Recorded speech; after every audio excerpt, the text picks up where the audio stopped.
तस्वीर में दिख रहे इस चाइनीज कपल का नाम मिस्टर ए और जुए है, जो पहली बार साल 2011 में मिले थे और साल 2012 में इन दोनों ने एक दूसरे से शादी कर ली। मगर हैरानी की बात यह है कि इनके पास इनके मिलने से 11 साल पहले की एक ऐसी पुरानी तस्वीर मौजूद थी जिसमें ये दोनों एक साथ है। अपनी शादी के 6 साल बाद साल 2018 में एक दिन किसी तरह मिस्टर ए को अपनी वाइफ के पास रखी हुई 18 साल पुरानी एक ऐसी तस्वीर दिखती है जिसमें वो खुद भी मौजूद है। जिसके बाद फोटो के जरिए ये बात सामने आती है कि 18 साल पहले साल 2000 में चीन की एक सिटी क्विंगडाओ में दोनों हस्बैंड वाइफ एक ही दिन में एक ही समय में मौजूद थे। और इतना ही नहीं बल्कि वहाँ पर जुए के अपने तस्वीर लेते वक्त मिस्टर ए भी जुए के ठीक पीछे खड़े होकर खुद की तस्वीर ले रहे थे, जिससे कि जुए के फ़ोटो में वो नज़र आते हैं। और ये इन दोनों के लिए अपने जीवन की सबसे बड़ी इत्तेफाक है कि एक दूसरे से मिलने के 11 साल पहले ही दोनों एक साथ एक ही तस्वीर में है। और तस्वीर को इतने दिनों तक अपने पास रखने के बाद इन दोनों का ध्यान इस बात की तरफ तस्वीर के 18 साल पुरानी हो जाने के बाद जाती है।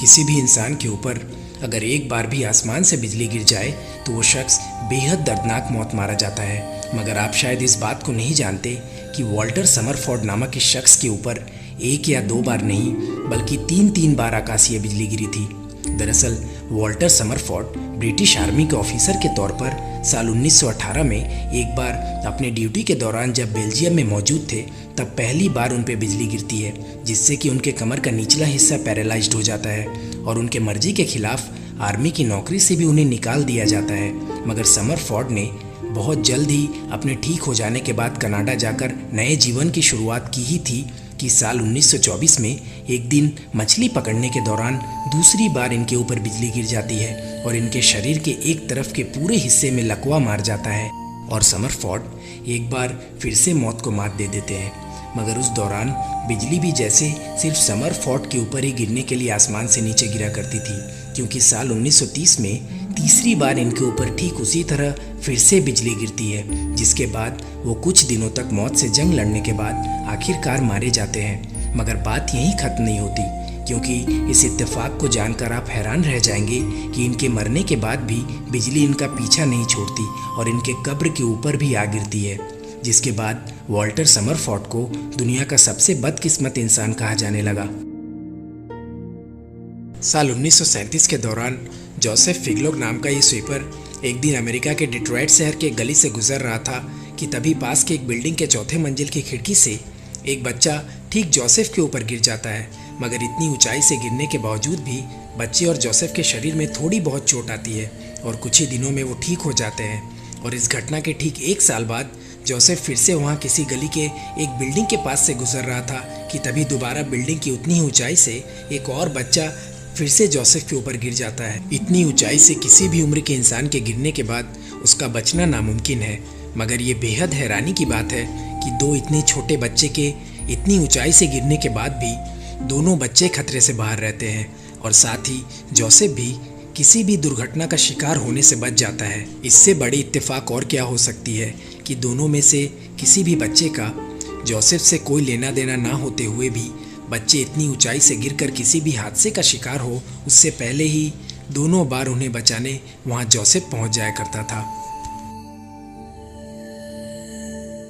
किसी भी छोटी या बड़ी वस्तु का गुम हो जाना और गुम होकर दोबारा मिल जाना ऐसा हम सभी के जीवन में अक्सर होता है। मगर आप शायद इस बात को नहीं जानते कि 88 वर्ष के रे उल्वी नामक इस शख्स के जीवन में गुम हुए एक छोटे से हॉकी पक की वजह से चौंका देने वाला इत्तेफाक हुआ था। दरअसल रे उल्वी जब एक दिन डायमंड विलो केन बनाने के अपने काम के सिलसिले में ज़रूरत की लकड़ी ढूंढने के लिए पास के जंगल में टहल रहे थे, तभी उनकी नज़र वहां नीचे गिरे एक हॉकी पक पर पड़ती है, जिसे देखकर वो पूरी तरह से हैरान रह जाते हैं, क्योंकि ये वही हॉकी पक था जो उनके हाथ से 70 साल पहले हॉकी खेलते वक्त गुम हो गया था। और पक के ऊपर लिखे हुए अपने नाम की वजह से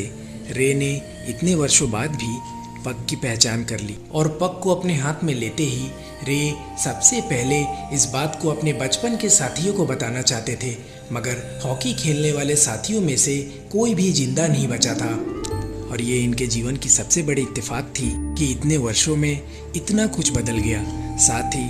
पक के गुम होने के समय में मौजूद उल्वी के सारे दोस्त भी इस दुनिया से चले गए, मगर 70 वर्ष पुराना खोया हुआ पक वैसे के वैसे ही वहीं पड़ा रहा। पक के ऊपर मैन्युफैक्चरर कंपनी का नाम अभी भी मौजूद होने की वजह से पक को अपने हाथों में लेते ही रे ने कंपनी को ईमेल कर इस बात को बताते हुए कहा कि आपके कंपनी के पक प्रूफ के साथ लाइफ लॉन्ग लास्टिंग है।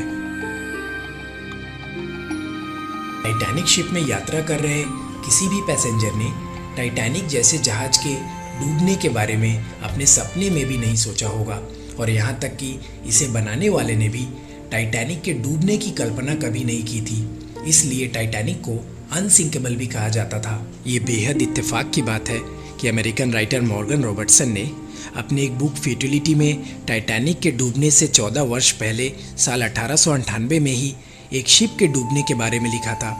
जो कि टाइटैनिक जितना ही बड़ा होने के साथ साथ आइसबर्ग से टकराने की वजह से पानी में डूबता है। और तो और उसमें भी टाइटैनिक जैसे ही लाइफ बोट्स की कमी है। और आप ये जानकर बिल्कुल हैरान रह जाएंगे कि कहानी में डूबने वाले शिप का नाम टाइटैन रखा गया था, जो कि बिल्कुल टाइटैनिक से मिलता जुलता है। जैसे कि मॉर्गन रॉबर्टसन ने अपने बुक में टाइटैनिक की ही डूबने की भविष्यवाणी लिखी हो।